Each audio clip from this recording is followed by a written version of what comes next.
तब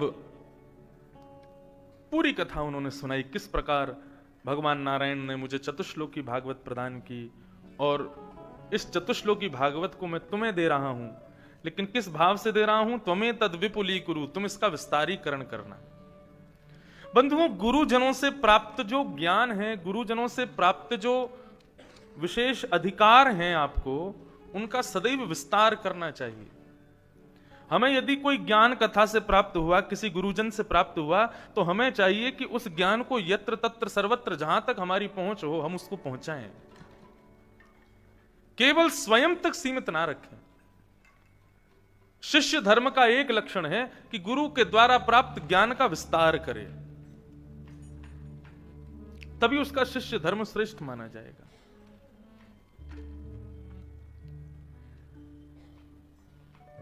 हमारे आचार्य श्री रामानुजाचार्य गुरुदेव, हमारे गुरुमंत्र अष्टाक्षर गुरुमंत्र को प्राप्त करने के लिए वे अपने गुरुदेव के पास 16 बार गए, और 16 बार जाकर के उन्होंने पूछा कि अष्टाक्षर मंत्र की विधि क्या है, मुझे बताइए। लेकिन गुरुजी उनकी परीक्षा ले रहे थे, एक बार नहीं बताया, दूसरी बार भी नहीं बताया।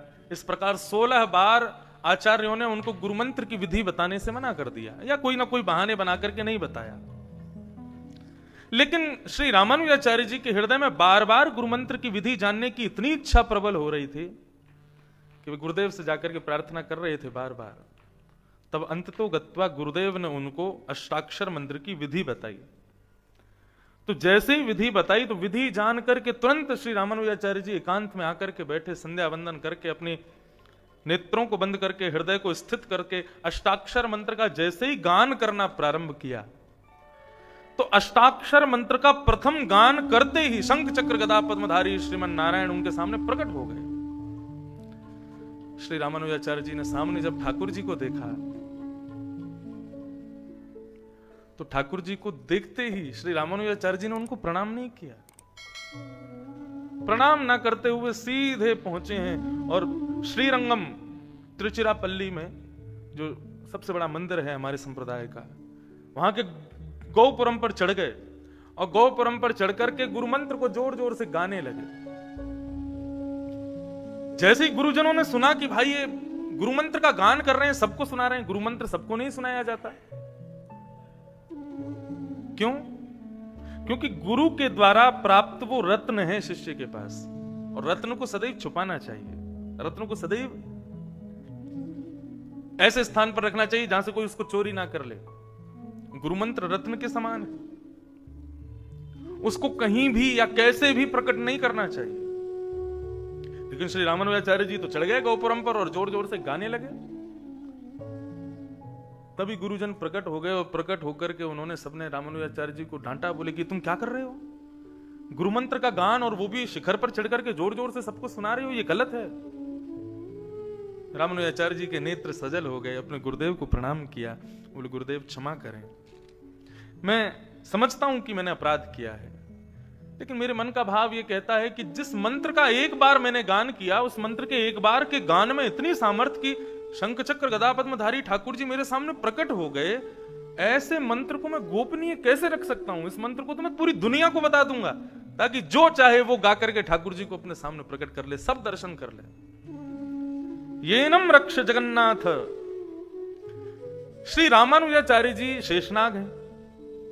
भगवान नारायण ने उनको आज्ञा की कि आप जाकर के पृथ्वी पर जो विलुप्त धर्म है उसको प्रकट कीजिए। शेषनाग बोले हम नहीं जाएंगे। बोले क्यों नहीं जाओगे? बोले आप बड़े पक्षपाती हो, जो आपका बहुत भजन करते हैं, जो आपका बहुत कीर्तन करते हैं, जो दिन रात आपका स्मरण करते हैं, दिन रात आपका नामोच्चारण करते हैं, आप केवल उन्हीं का कल्याण करते हैं।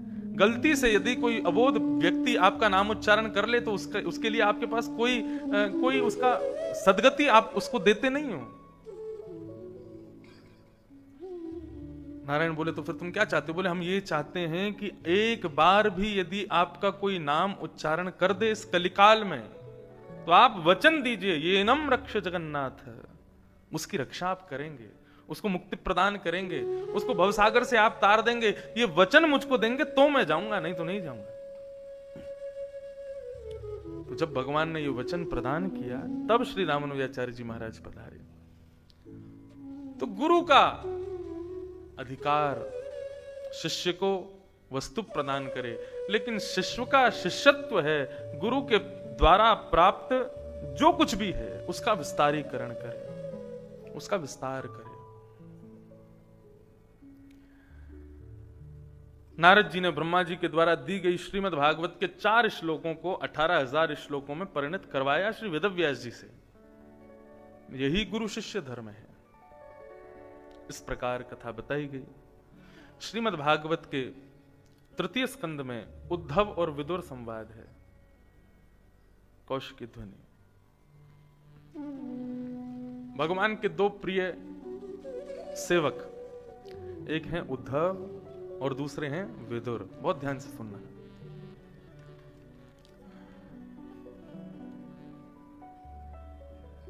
भगवान शांति दूत बनके कौरवों के यहां आए और इस बात को कहने के लिए आए कि भाई युद्ध में सार नहीं है। कितनी माताएं विधवा हो जाएंगी, कितने बच्चे अनाथ हो जाएंगे। अरे दुर्योधन सोचो, ये युद्ध मत करो। लेकिन दुर्योधन ने भगवान की एक ना सुनी। दुर्योधन ने स्पष्ट कह दिया, सुच्चग्रैव न दास्यामि बिना युद्धेन केशव। मैं सुई के नोक के बराबर भी जमीन पांडवों को बिना युद्ध के नहीं दूंगा, युद्ध के बिना नहीं दूंगा। युद्ध करके ले जाएं चाहें तो भगवान दुखी हुए और फिर दुर्योधन के द्वारा प्रस्तुत की गई सामग्रियों को छोड़ करके विदुर जी के यहां प्रसाद पाने पहुंच गए। विदुर जी को जब यह बात पता चली कि दुर्योधन ने भगवान के द्वारा दिए गए प्रस्ताव को मना कर दिया, तो विदुर जी बोले कि जहां भगवान का सम्मान नहीं वहां हम कैसे रह सकते हैं। विदुर जी कौरवों के पास गए और धृतराष्ट्र के सामने जाकर के कह दिया कि तुम्हारा बेटा जो दुर्योधन है ना, यह आस्तीन का सांप है। यदि आपने इसको अभी यहां से नहीं निकाला, अपने कुल से दूर नहीं किया, तो बहुत बड़ा घाटा होगा कौरवों को। किसी ने जाकर के यह बात दुर्योधन को बता दी। दुर्योधन ताम्रवर्ण हो गया, आग बबूला होकर के आया और आकर के विदुर जी को सुनाने लगा, अरे दासी पुत्र, हमारे यहां का अन्न खाते हो, हमारे नमक पर रहते हो और मेरे बारे में ही उल्टा सीधा बोलते हो। निकल जाओ यहां से बाहर। विदुर जी महाराज बोले, तुम निकालोगे तो मैं जाऊं, ये नहीं है। मैं स्वयं जाने के लिए ही आया हूं, मुझे रहना नहीं है वहां पर। तजो मन हरि विमुखन को संग। देखिए एक बात मेरी सुनिएगा, मैं अपनी कथाओं में कहा करता हूं, सत्संग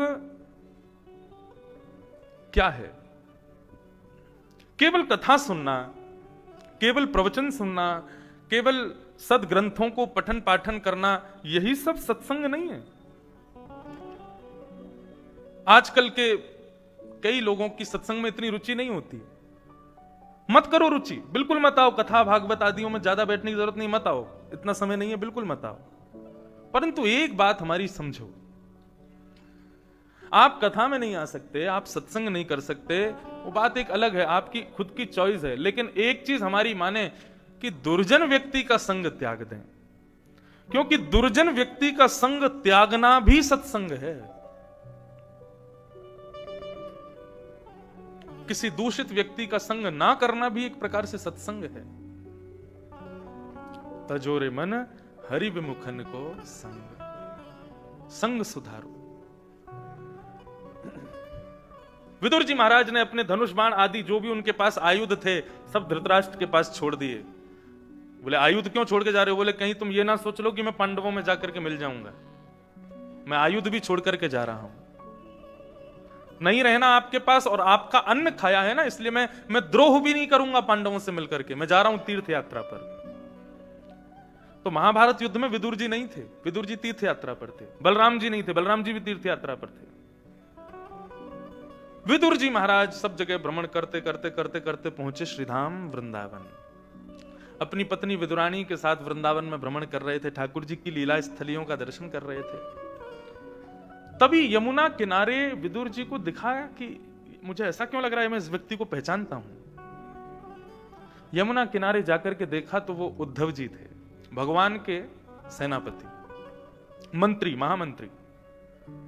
उद्धव जी को जैसे ही देखा तो विदुर जी महाराज ने प्रणाम किया, जय हो उद्धव जी, आप तो द्वारिकाधीश के महामंत्री हो ना, आप वृंदावन धाम में क्या कर रहे हो?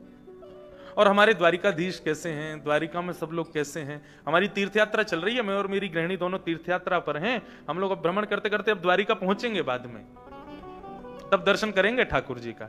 लेकिन आज आप मिल गए हो तो जरा कुशलता बताइए ना, ठाकुर जी कैसे हैं?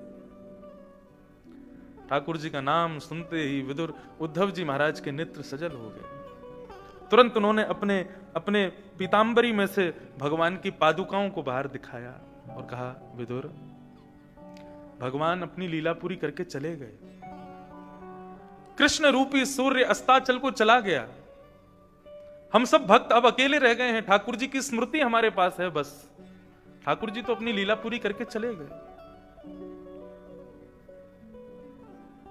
जैसे ही सुना कि ठाकुर जी लीला पूरी करके चले गए, श्री विदुर जी महाराज बहुत रोए, रुदन करने लगे। इतना विरह उनको हुआ, इतना विरह हुआ कि यमुना में कूद करके अपने प्राण त्यागने लगे। तब श्री उद्धव जी ने उनको रोका, बोले, विदुर, तुमको रोने की जरूरत नहीं है, मैं तुमको कुछ बताना चाहता हूं जिसको सुनकर के तुम्हारा मन बहुत प्रसन्न हो जाएगा। विदुर जी बोले, क्या? बोले, भगवान जब अपनी लीला पूरी कर रहे थे तो उस समय उन्होंने भागवत धर्म का प्रवचन किया। श्रीमद् भागवत के विश्राम वाले दिन भागवत धर्म हम सुनाएंगे। और 22 से 28 जून भागवत की कथा है श्रीधाम बद्रीनाथ में। और वहां बद्रीनाथ की कथा में 7 दिन केवल एक ही विषय पर चर्चा चलेगी। भगवान ने स्वधाम गमन से पूर्व जो उद्धव को ज्ञानोपदेश किया भागवत धर्म का, जिस भागवत धर्म को सुनकर के श्री उद्धव जी महाराज बद्रीनाथ चले गए थे, वही भागवत धर्म की 7 दिन चर्चा होगी वहां 22 से 28 जून। 2 साल से तो बद्रीनाथ जाने का अवसर मिला नहीं, लेकिन इस साल तो हमने ठान ली है कि अगर उस समय कुछ ऐसा हुआ कि भाई कोविड है, नहीं जाने दे रहे आदि, तो भी मैं जबरदस्ती पहुंच ही जाऊंगा। इस बार तो जाना ही है बद्रीनाथ। और यदि सब ठीक रहा तो आप सब लोग भी साथ में चलिएगा। बहुत सुंदर है भागवत धर्म। भागवत धर्म में 2 तो गीत ही हैं, ऐल गीत और भिक्षुक गीत। और इतना सुंदर वर्णन भगवान ने वहां पर किया है श्री उद्धव जी महाराज को।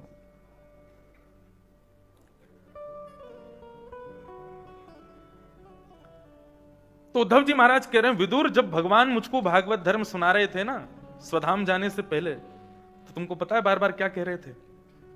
विदुर जी बोले, क्या कह रहे थे? बोले, बार बार कह रहे थे, अरे उद्धव, यदि मेरा विदुर यहां पर होता ना तो उसको ये सत्संग सुनकर के बड़ा आनंद आ जाता। वो बार बार तुम्हारा स्मरण कर रहे थे। अरे तुम कितने भाग्यशाली हो विदुर। संसार के लोग इस संसार से जब जाते हैं तब भगवान का स्मरण करते हैं, लेकिन भगवान जब अपनी लीला पूरी करते हैं तो तुम्हारा स्मरण कर रहे थे, अपने भक्तों का स्मरण कर रहे हैं। ये तुम्हारा सौभाग्य है। विदुर जी महाराज और रुदन करने लगे, चरणों में गिर गए, बोले, मुझे वो भाव सुनाओ ना जो भगवान ने तुमको सुनाया है।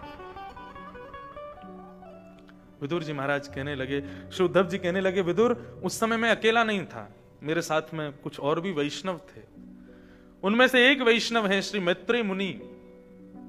और मैत्रेय मुनि को भगवान ने आज्ञा की कि मैत्रेय जी, मैं आपको आज्ञा देता हूं, उद्धव तो मेरी पादुकाएं लेकर के जाएगा, बद्रीनाथ में जाके भजन करेगा, लेकिन मैत्रेय मुनि आप अपने आश्रम जाइएगा, एक दिन मेरे विदुर जी तुम्हारे पास आएंगे और उनको ये सत्संग सुनाना जो मैंने तुमको सुनाया है। भगवान तुम्हारी व्यवस्था करके गए हैं। आप अगर आज वृंदावन में नहीं मिलते तो मुझे आपके पास आना था ये कहने के लिए कि आप मैत्रेय मुनि के यहां चले जाओ। भगवान आपके लिए संदेश छोड़ करके गए हैं।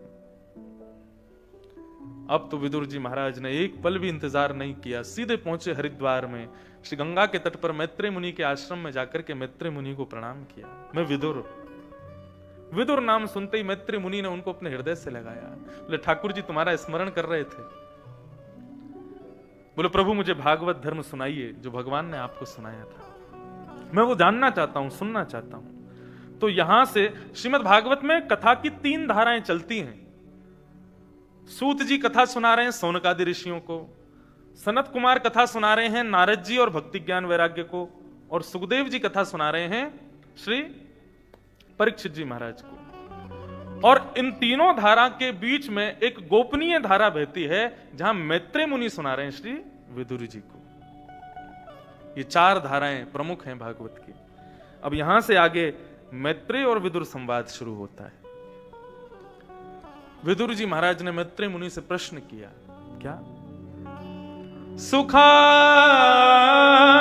कर्माणि करोति लोको न ते सुखं मान्यदुपारमं वा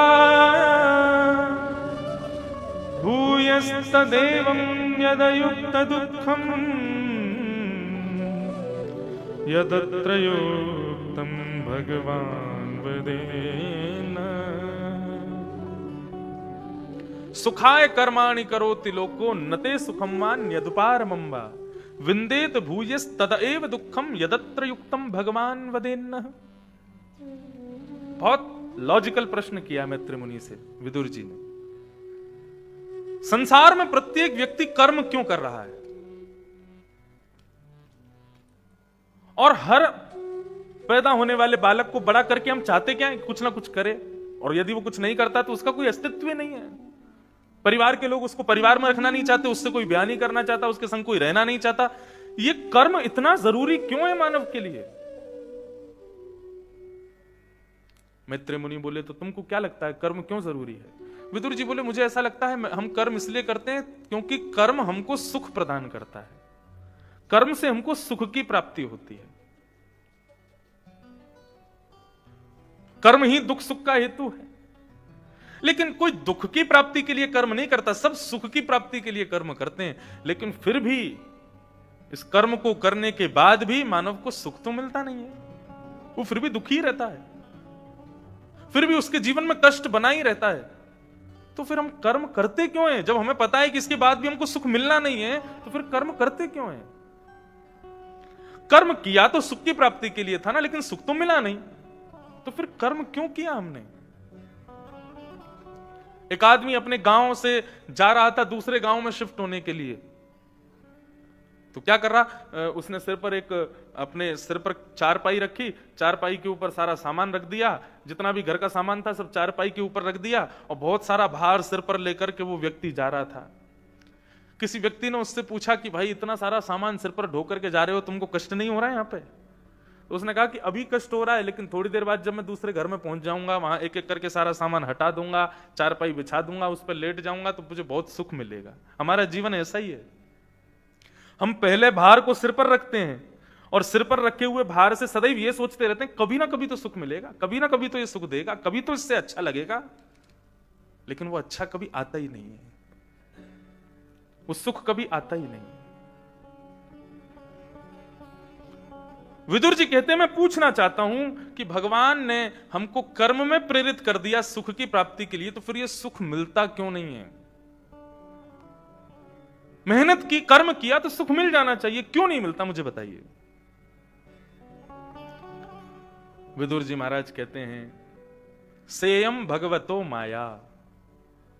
भगवान कहते हैं इतने परिश्रम करने के बाद भी व्यक्ति को सुख नहीं मिलता, ये मेरी माया है। आज आपने एक चीज की, मेहनत करके कुछ किया, और आपको यदि सुख मिल गया तो आप दोबारा कोई कर्म करने में उद्यम करोगे नहीं, आप आलसी हो जाओगे।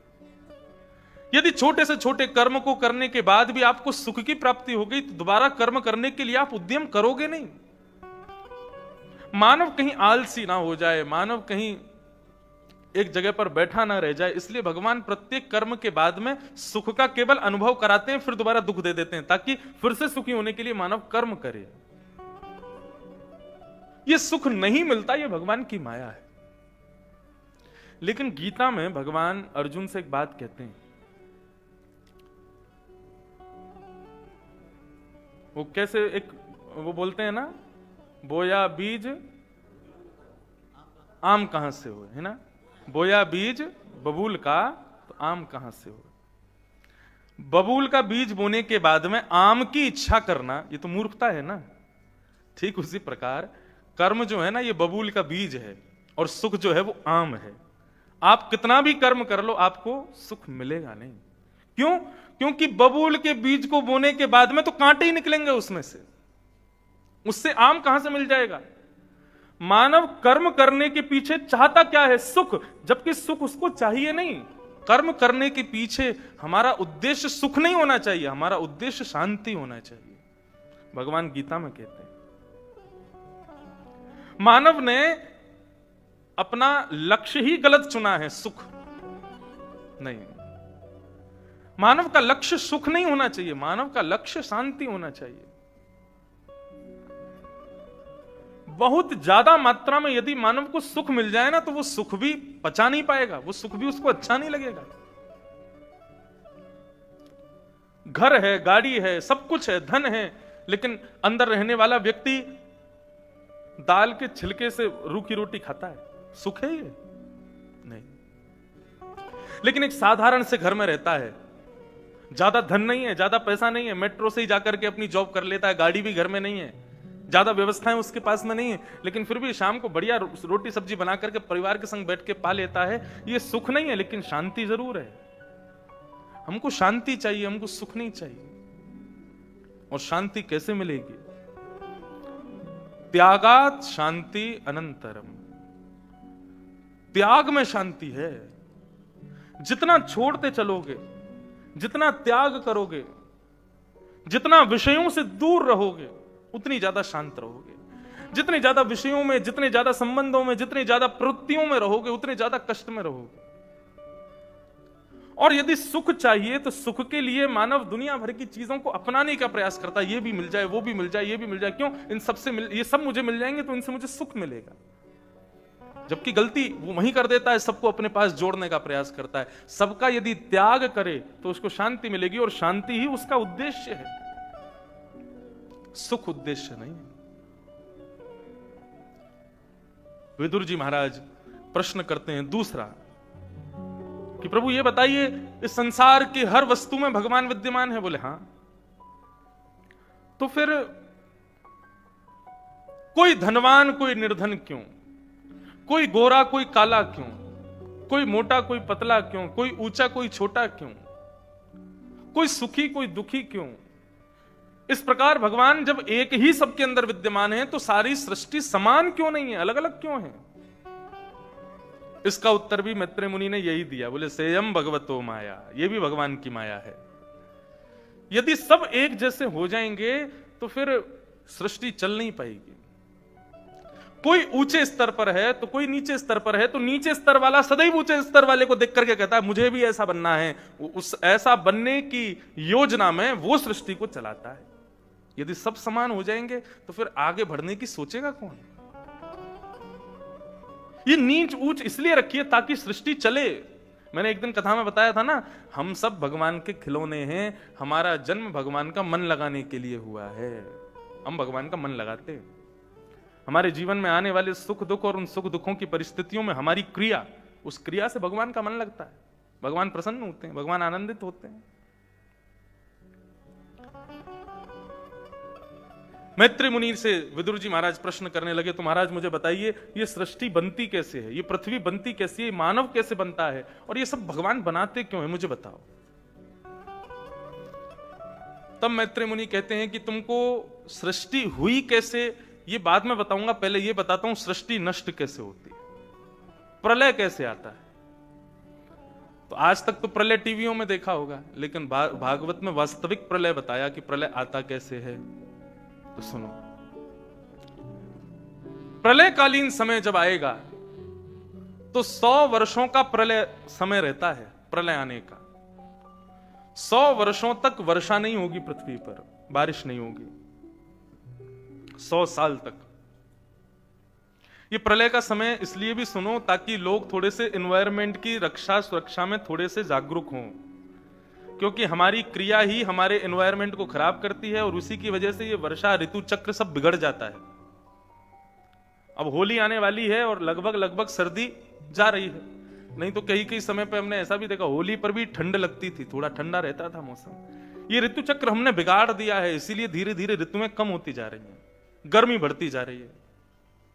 ग्लोबल वार्मिंग सबसे ज्यादा हमारे इस पूरे पृथ्वी के लिए हम कितने हानिकारक बनते जा रहे हैं। प्रलय जब आएगा तो 100 साल तक बारिश नहीं होगी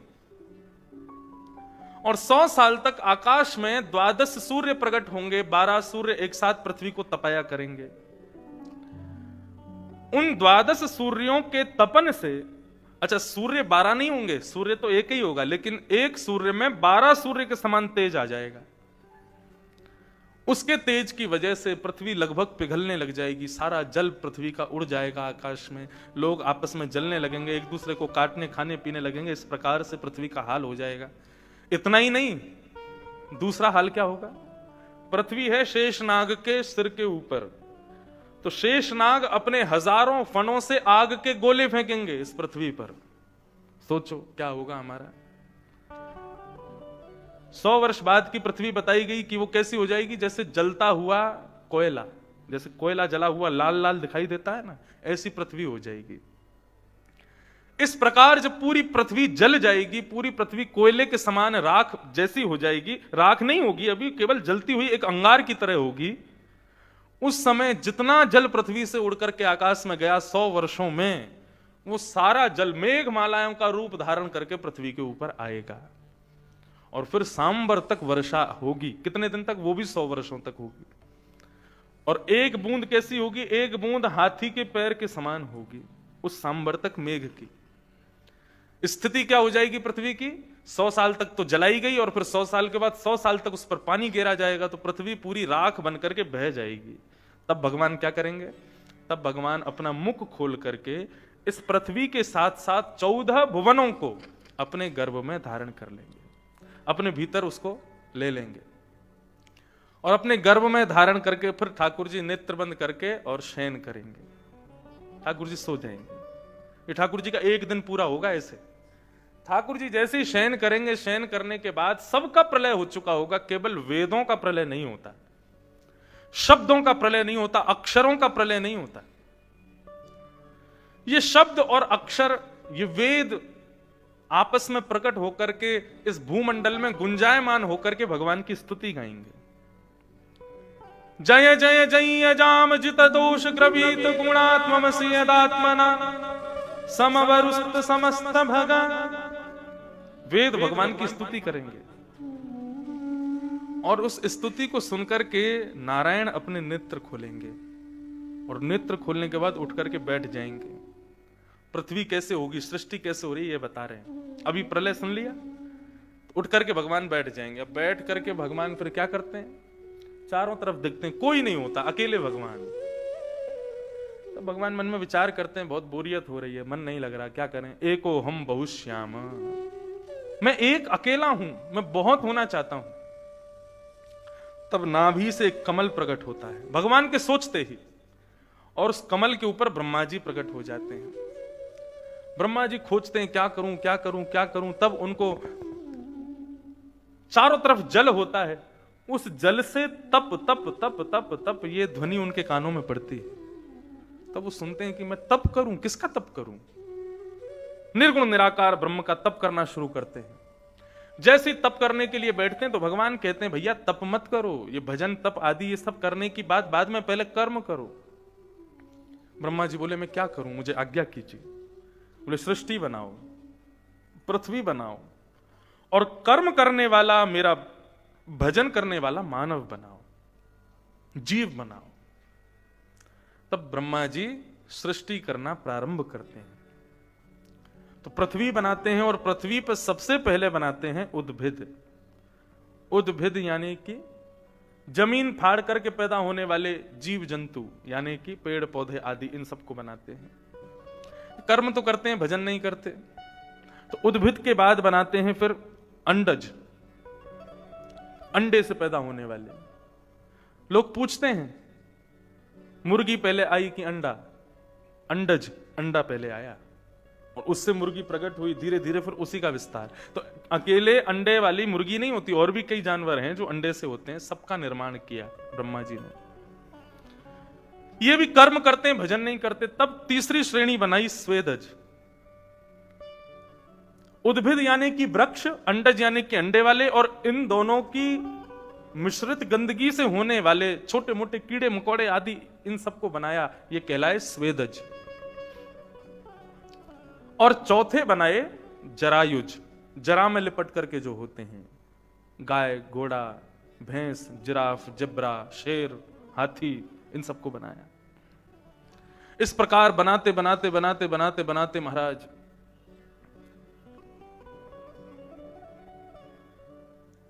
83,99,999 योनियां बना दी ब्रह्मा जी ने, लेकिन मन को शांति नहीं हुई, प्रसन्नता नहीं हुई बना करके। तब भगवान ने चतुश्लोकी भागवत ब्रह्मा जी को प्रदान की। उस चतुश्लोकी भागवत का पुरुषण ब्रह्मा जी ने किया, और उसके बाद जब उन्होंने सृष्टि करने के लिए बैठे तब उन्होंने मानव की रचना की, तब मानव बनाया। जैसे ही मानव बना करके भगवान के सामने प्रस्तुत किया तो भगवान बड़े प्रसन्न हो गए, और भगवान ने प्रसन्न होकर के जो किसी को नहीं दिया वो मानव को दिया। क्या? बुद्धि। ये बुद्धि मानव को प्रदान की। और सबसे पहले मानव किसको बनाया? सनक, सनंदन, सनातन, सनत कुमार। ये चार भगवान के प्रथम अवतार माने गए और पृथ्वी पर आने वाले प्रथम पुरुष माने गए। हम वानरों की संतान नहीं है, मानव बनाए थे ब्रह्मा जी ने, उन्हीं की संतान है हम। सनत कुमारों को बनाकर के ब्रह्मा जी पूछने लगे, मैंने तुमको क्यों बनाया बताओ? सनत कुमार कहने लगे, भगवान का भजन करने के लिए बनाया आपने। ब्रह्मा जी बोले, पहले जिनको बना रहा था वो केवल कर्म कर रहे थे, भजन नहीं कर रहे थे, और अब ये बने ये केवल भजन कर रहे हैं, कर्म नहीं कर रहे। फिर उन्होंने 10 पुत्र और बनाए, 10 मानस पुत्र बनाए, जिसमें सबसे छोटे थे श्री नारद जी महाराज। इन्हीं 10 मानस पुत्रों में एक पुत्र है दक्ष प्रजापति। ये सब 10 पुत्र बनाए। इन 10 से पूछा, बताओ मैंने तुमको क्यों बनाया?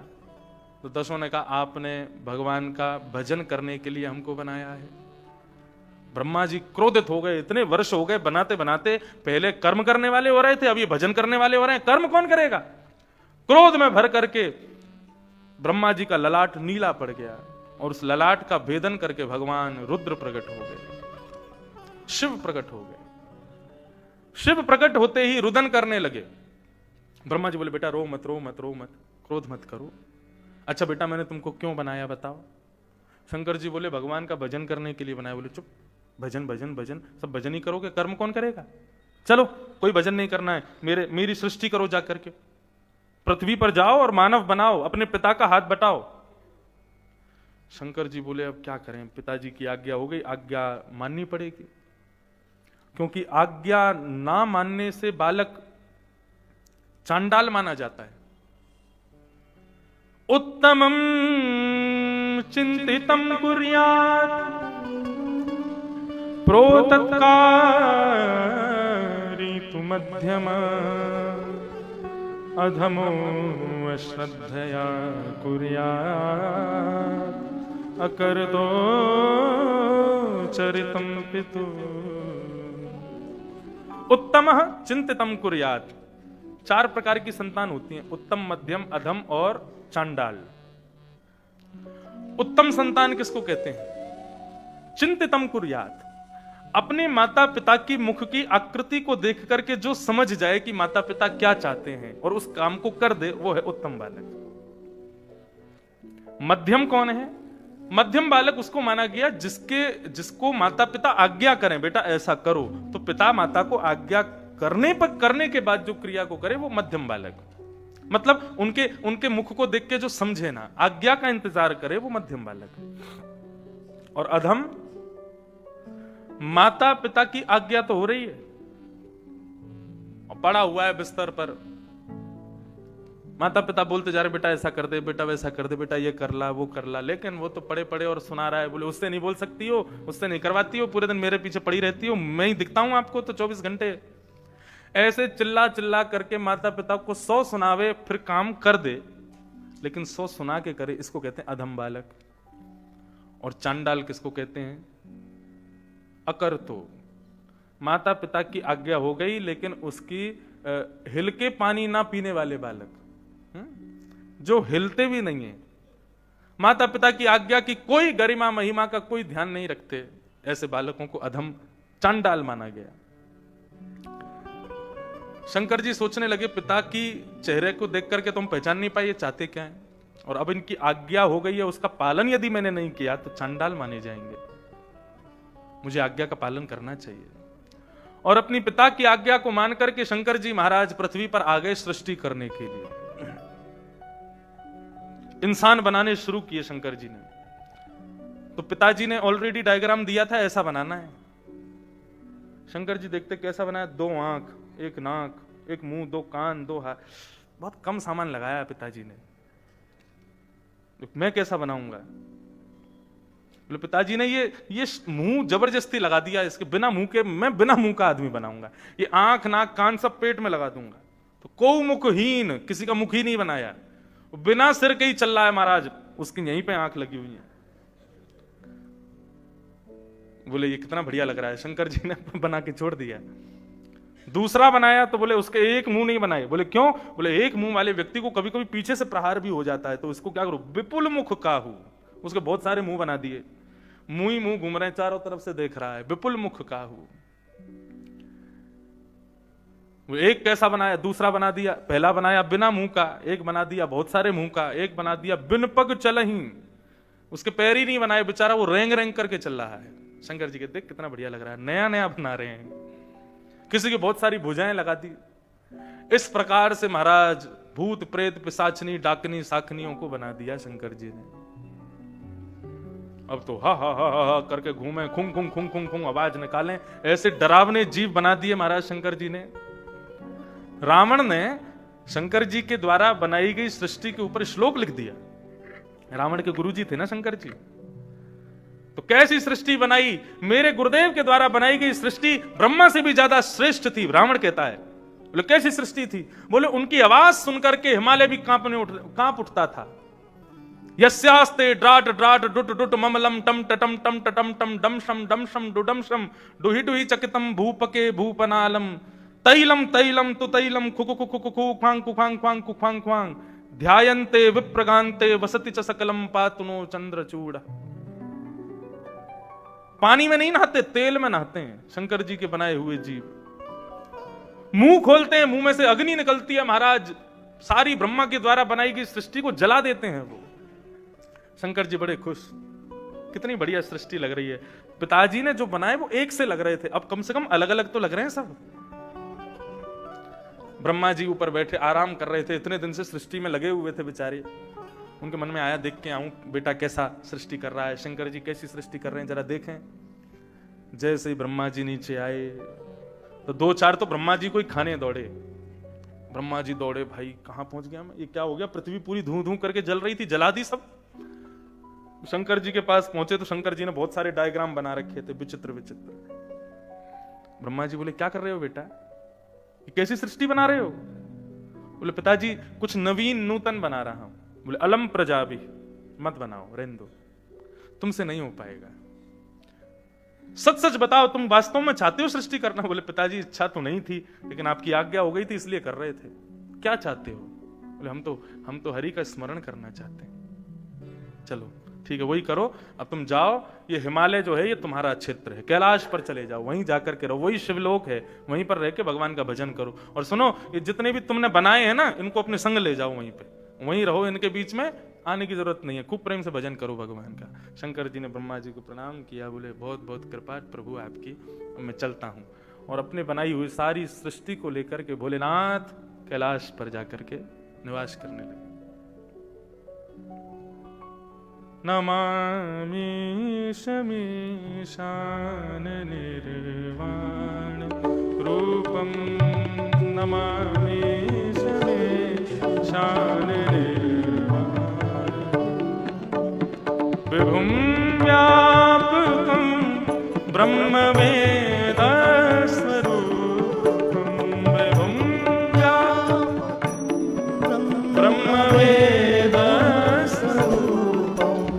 निजं निर्गुणं निर्विकल्पं निरीहं निजं निर्गुणं निर्विकल्पं निरीहं चिदाकाशमाकाश वासं भजेऽहं चिदाकाशमाकाश वासं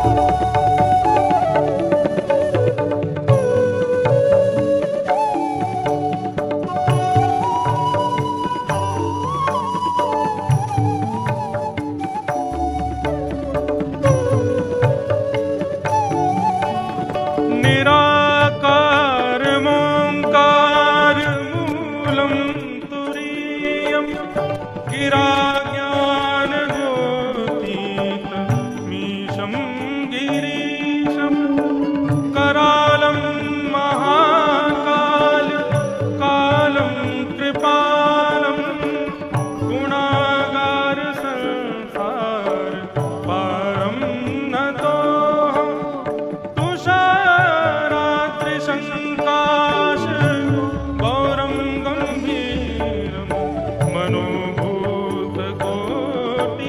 प्रभासै शरीरं स्फुरन्मौलिकल्लोले नीचारुगङ्गा रसद्भालबालेन्दु कण्ठे भुजङ्गा नमामि शमीशान निर्वाणरूपं विभुं व्यापकं ब्रह्मवेदस्वरूपं नमामि शमीशान निर्वाणरूपं विभुं व्यापकं ब्रह्मवेदस्वरूपं नमामि शमीशान नमामि शमीशान नमामि शमीशान। देवादिदेव महादेव शंकर भगवान की श्री गोपेश्वर महादेव की। ऐसे महादेव ने सृष्टि की और सृष्टि में अलग ही निर्माण शंकर जी ने किया।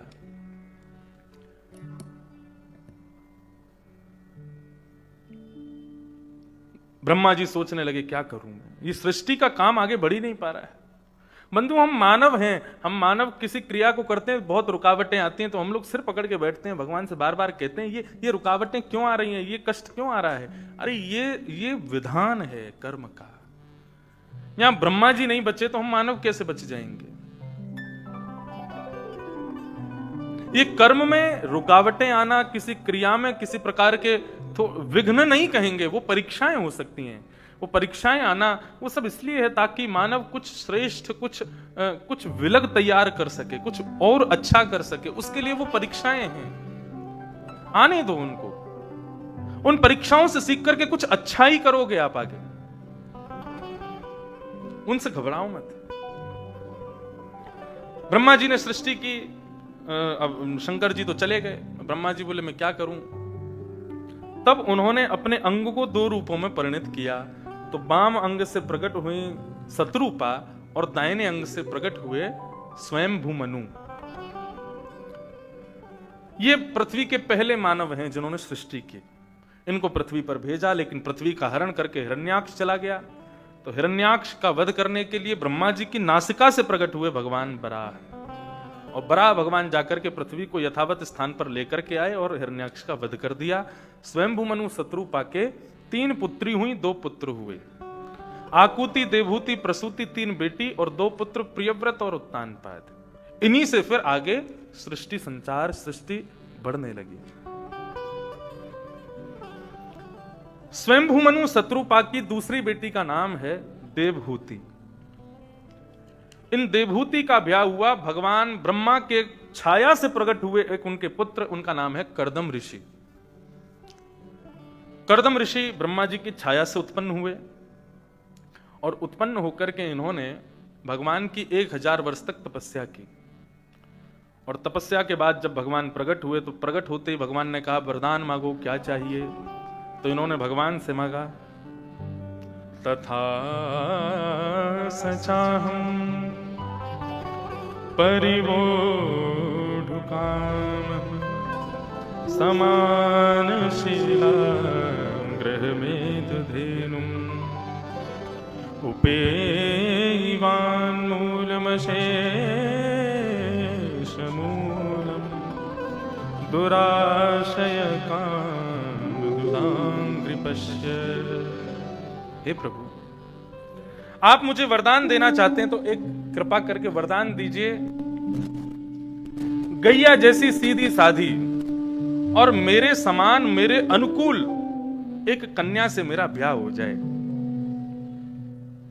भगवान बोले, वाह, तुमने 1000 वर्ष केवल इसी चीज में गवा दिए कि ऐसी कन्या से मेरा ब्याह हो जाए।